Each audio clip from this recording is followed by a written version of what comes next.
cuando eres chiquitito, ¿sí? Y constantemente, digamos que te crías con unos padres que son muy temerosos, ¿sí? Y que son sobreprotectores. Es decir, que desarrollan un montón de rituales para que tú no corres riesgo de nada. Entonces, que no te vayas a quemar, que no te vayas a ensuciar, que no vayas a correr peligro en la calle. Entonces, desarrollan una serie de rituales y en tu personalidad y en tu carácter se incluye este tipo de rituales y este tipo de características que implican, por ejemplo, el control.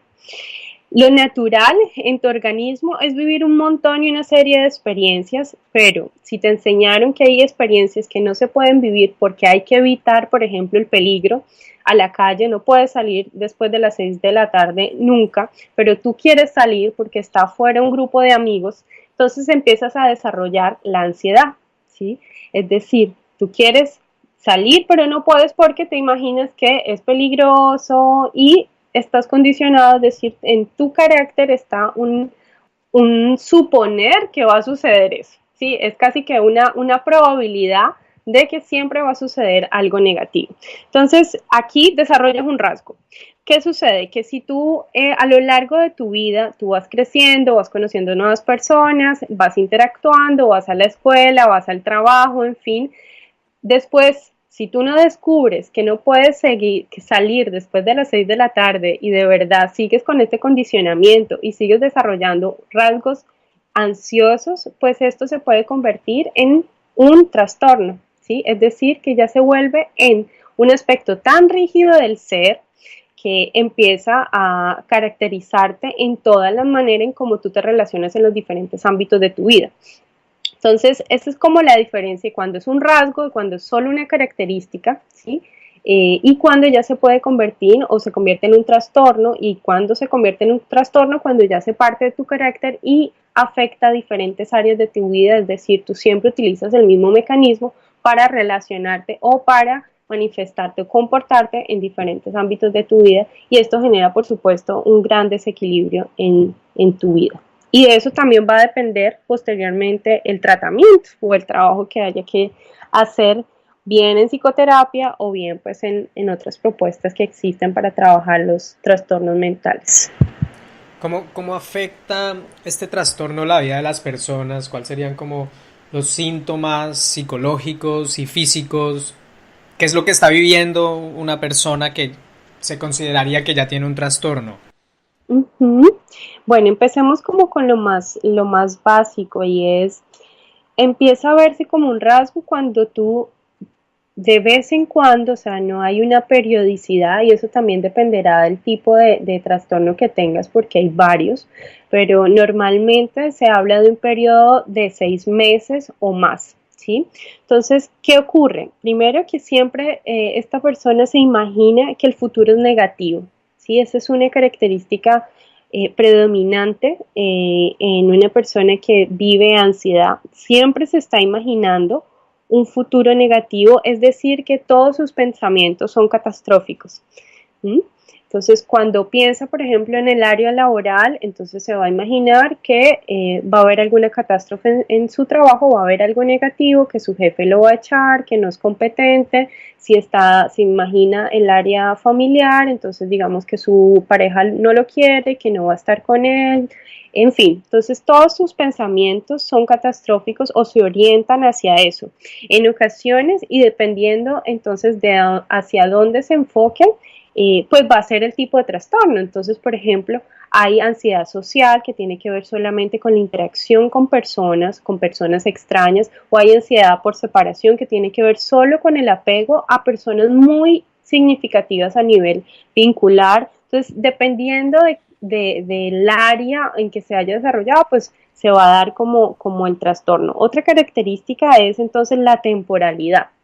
Y es esta persona no está viviendo en el presente, por tanto, si está viviendo en el futuro, su organismo va a estar alterado. ¿Por qué? Porque si el organismo además, si está viviendo en otra temporalidad, y aparte de vivir en otra temporalidad, pues va a tener que estar alerta a esa temporalidad que es catastrófica, que es negativa, va a estar en estado de alerta. Entonces, por eso toda la sintomatología de estar, por ejemplo, que se aumenta el ritmo cardíaco, porque hay que estar alerta, ¿sí? Se aumenta también la respiración y te estoy nombrando algunos, digamos, algunas características que no le ocurren a todos, pero que algunas son generales porque hay otros que tienen otro tipo de sintomatología como más particular, pero estos son como los más comunes. Tensión muscular, ¿sí? Tu organismo, recordemos, si estás pensando que va a ocurrir algo catastrófico, está tu cuerpo en alerta, entonces tu organismo está en pro de defenderte y de evitar esa situación que es amenazante, donde hay inminente peligro, ¿sí?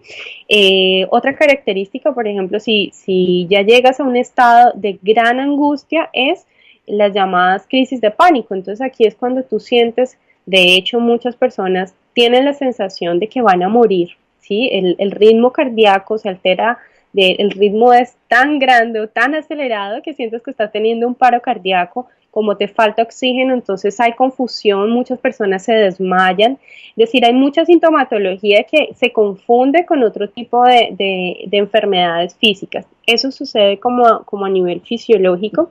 Y otra característica, como ya para terminar, que puede ser general, porque te estoy nombrando como lo general, porque de acuerdo a los trastornos, pues también tienen sus particularidades, es una sensación de insatisfacción constante, y que es lo que te hablo ahorita de la sociedad en la que estamos viviendo, que está muy centrada en el éxito, hace que la persona todo el tiempo esté insatisfecha, porque es necesario que esté insatisfecha para que consuma, pero bueno, esa es otra reflexión.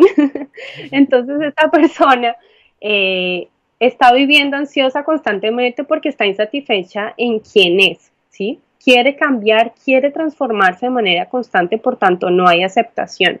Y eso es alguna característica muy común en la persona pues que tiene ansiedad. Se me está ocurriendo esta pregunta y es, listo, una persona que desarrolla algún tipo de trastorno de ansiedad, Uh-huh. la desarrolla, pues dices, uno, por rasgos de la personalidad, Uh-huh. dos, por un estilo de vida moderno donde el éxito se pone como lo central en la vida y las personas se sienten insatisfechas. Y la pregunta que te quiero hacer, además de estas dos, una situación traumática o algún evento en particular podría Uh-huh. desencadenar ansiedad en alguna persona que, digamos, comúnmente se le puede reconocer como alguien muy tranquila. Sí, por supuesto.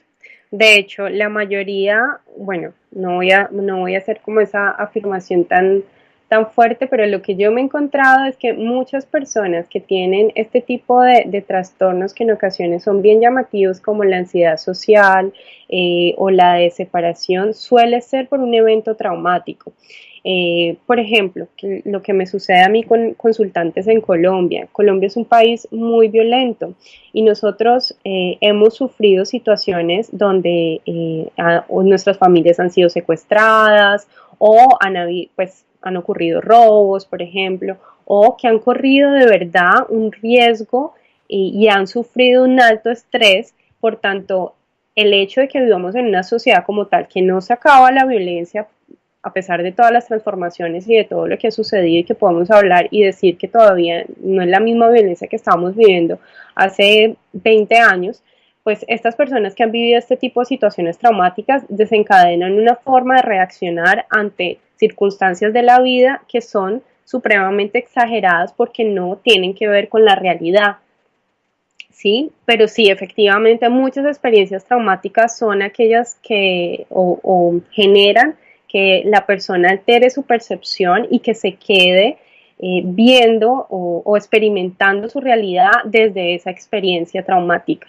Sí, no sé si me hice entender. Sí, por supuesto. ¿Sí? Uh-huh. Quisiera que habláramos ya de los tratamientos. ¿Cuál Uh-huh. sería el tratamiento y el pronóstico de una persona que, por ejemplo, se acerca a tu consultorio porque tiene algún tipo de ansiedad?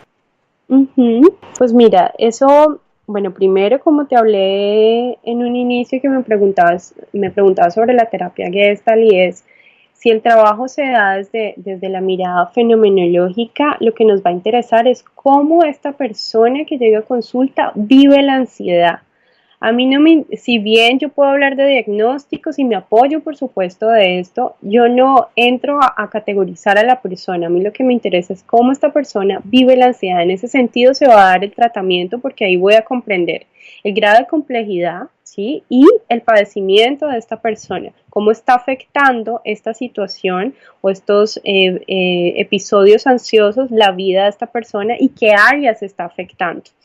Y cuánto tiempo también lleva. Entonces, en el tratamiento uno tiene en cuenta, uno empieza una primera fase, que es la fase diagnóstica, y ahí uno se da cuenta si efectivamente es un rasgo, si aparece eventualmente y si simplemente estamos trabajando con un carácter neurótico o si definitivamente ya estamos hablando de un trastorno, de una característica que está instalada y que además está afectando diferentes ámbitos de este ser. Por tanto, va a depender si es un rasgo. Normalmente es necesario hacer un proceso de 6 meses a un año, y si es un trastorno ya estamos hablando de más de 2 años. ¿Cómo se trabaja?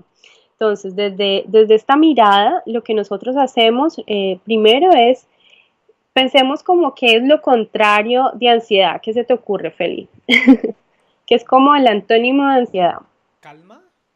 Sí, calma, ¿Serenidad? efectivamente, sí. Serenidad, paz, Serenidad. tranquilidad, ¿cierto? Entonces, ¿para qué hacemos este ejercicio? Para mostrarte que lo que necesitamos trabajar es eso, es esa polaridad. La persona se ha polarizado, su carácter se ha ido hacia un polo que es el de estar intranquilo, de estar inquieto, ¿sí? Ante situaciones que posiblemente son peligrosas. Entonces, en un inicio lo que trabajamos es empezar a traer al consciente, porque esto lo haces de manera inconsciente, ¿sí? Hay una parte en ti que tú no sabes por qué reaccionas así, has aprendido, es tu patrón de reacción de sobrevivencia. Por tanto, lo que hacemos es un proceso de integración de polaridad, empezar a reconocer esta característica de la calma, de la paz, de la serenidad. Y algo súper importante en el proceso psicoterapéutico es trabajar la confianza, porque el ansioso no está confiando en lo que va a pasar en el mañana, no confía en lo incierto. El ansioso da por hecho que hay un resultado negativo. Quisiera saber Ah, ya. cómo lo haces, cómo trabajas la confianza en esta persona Ajá. de quien se puede asumir que la ha perdido.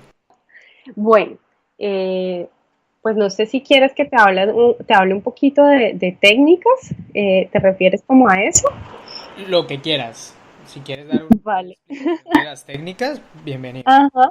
Vale, entonces mira, en ocasiones el primer paso es la comprensión, ¿sí? Entonces lo que yo he hecho o hago con los consultantes, porque es muy difícil, por ejemplo, que una persona haga un tratamiento de 2 años, si tienen insertada un trastorno. Es que estoy pensando como en las personas con las que he trabajado, que ha sido cortos tiempos, pero en un inicio lo que hacemos entonces es el trabajo de conciencia, el despertar conciencia, y ese es el primer paso, traer al consciente. ¿Cómo traemos al consciente? Entonces, lo primero que hacemos es empezar a ver qué ha sucedido, ¿sí? Muchas veces la comprensión del origen, de cómo se formó tu carácter, y esto tiene que ver con explorar la familia, explorar la dinámica familiar, explorar muchas de tus características del ser, exponer cómo reaccionas, hacemos bitácoras, por ejemplo. Algo fundamental es la observación del comportamiento. Entonces, cuando la persona empieza a observar cómo reacciona cotidianamente a diferentes circunstancias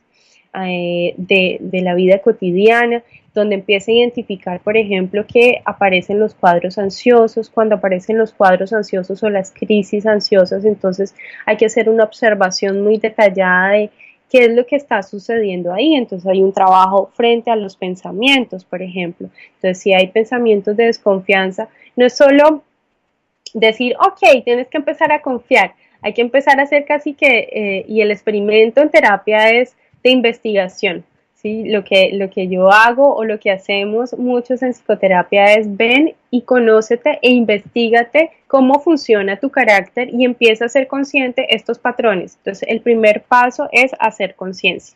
trabajar la conciencia. Eso por un lado. Muchas veces las personas ni siquiera identifican, y para esto es súper chévere, porque cuando la gente empieza a darse cuenta que es un patrón y lo identifica, empieza a minorarse su forma de reaccionar o ante la situación, simplemente por el cambio de transformación de pensamiento. Es decir, si yo identifico en qué momento